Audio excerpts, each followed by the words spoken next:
I think that it must have been about 10 years ago now that I was watching Firing Line with William F. Buckley, the most pompous person that I've ever had the pleasure of observing, just as pompous as you can get. And by today's standards, further right than I don't think agreed that strenuously with the civil rights movement. Not in principle, but in terms of impact. And neither did Thomas Sowell. Thomas Sowell is one of the intellectual giants of the 20th century, without a doubt. And the problem with the civil rights movement is that in practical terms it didn't make much difference, because what it did was it made it easier for really corrupt black politicians, quite often female, to occupy positions of power that they didn't deserve to have. Of course, this is not a complete generalization, right? But this is what people have just observed. They like Kamala Harris, the most extreme example. But so they would have had to have campaigns, and they probably worked really hard and all that. But they wound up with power that they probably didn't deserve, and just being just as corrupt as hell. So I can tell you without asking that William F. Buckley would have said and thought that. And I'm really sure I heard him talk about, the civil rights movement wasn't as straightforward as people like to think.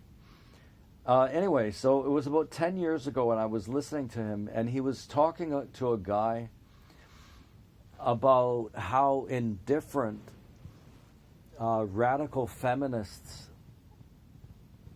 were, how you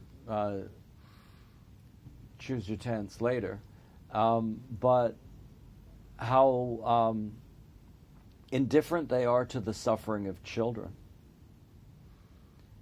So this is about 10 years ago that I was watching this video, and William F. Buckley, I think, was probably from the 1960s. And so I can look at the situation now, and I can see indifference to children all over the place. It's worse than indifference. Confusing them about their sexuality is worse than indifference.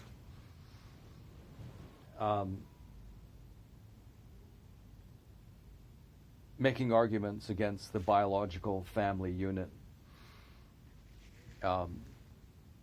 Doing everything you can to make sure that women are allowed or can afford to raise children without any support from anybody. These are, if what you're doing is increasing the odds that children will be neglected and abused, well, then I think that displays a sort of an indifference, doesn't it? So it's not just women, it's not all women, and men are like this, it's everybody's fault, yada, yada, all the rest of it. But what he was talking about in particular were the radical ones. So I'm thinking to myself, oh, that's amazing, because like right now that's quite clear. But this program is from the 1960s, and they were talking about it as early as the 1960s. I remember this just as clear as hell, really, the overall gist of what happened. So I'm going, wow, that's amazing that they were thinking about that in the 1960s and talking about that. And then after about 10, 15 minutes, I think, I realized that they were talking about a book that had been written in the 1920s. So it would have been 2010. I'm listening to an extreme right-wing character. William F. Buckley is extreme right-wing, but he would debate the other side mostly. That's what he just would argue with anybody. And on that occasion, he was talking about the indifference of radical feminists towards children. And I was surprised that conversation was happening in the 1960s. And then I realized that they were writing a book written on the same theme in the 1920s. That's remarkable, I think, somehow. Well, it's remarkable because people have been coming back to this theme repeatedly. but not very openly, because there was a woman who wrote a book about this, and especially I think about women's violence towards men, and it was 100% scientific. I think that she was maybe the sort of female that doesn't like women. There are, you know. She was a radical character, and her book has just disappeared. I for a while, I've forgotten what the name of it was, but I just realized, oh my God, this woman has just been disappeared. Probably if I remembered her name, it would come up. But Warren Farrell, you know, would be one of the ones that could have talked about this. Yeah, maybe that was Warren Farrell is doing a thing on justice for boys, and he's just talking about how much boys are suffering. You could look, this is available, just look this up, Warren Farrell at UBC. And he was just talking about how, you know, the life for young men is really, really difficult, and that some of those difficulties are related to feminism. And they came out and were just screaming their heads off, "You vile pig! You..." and absolutely insane, screaming at police officers. They pulled the fire alarm. They were absolutely not going to let anybody talk. And there was a big guy that was walking in there, and they confronted him. Just, "You vile monster, you're responsible for rape," and just right in his face. Somebody should find out who that woman was from the Warren Farrell UBC. Just figure out who those people are. That'd be fascinating.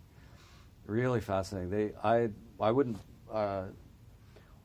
no, I don't believe in putting people's faces out there. It's just not my thing. But and so she's asking this great, like, "Why are you there?" And the guy said, "Well, because I lost 2 of my friends to suicide over the last 2 or 3 years, and I thought that perhaps Warren Farrell could enlighten me as to what happened. It's a major tragedy in my life that 2 of my male friends committed suicide." And it didn't have not a speck of impact on her attitude. Just vile pig, whatever it was, you know, rah rah. And female evil is not properly studied.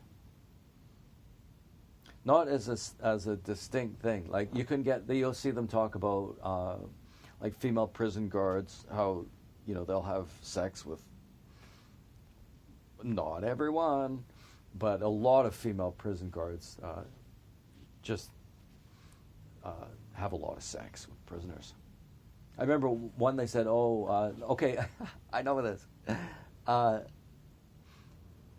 There was a convict, a black guy, and he had impregnated 7 correctional services staff members. But he had gotten 7 female guards pregnant.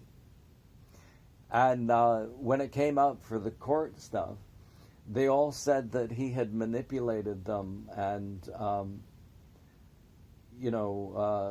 whatever. And that all of these women were victims. Correctional guards staff gotten pregnant by the same black guy. And they're arguing that they're victims, which I suppose in some sense they were victims.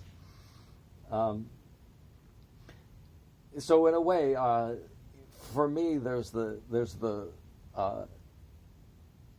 horror of the absurdity, but at the same time, there's also the comic value. I mean, how much more ridiculous and absurd could things need to get before the same prisoner impregnates 7 or 8, I think, female staff, and they have his children? How many staff members he had sex with? Like, who knows, right?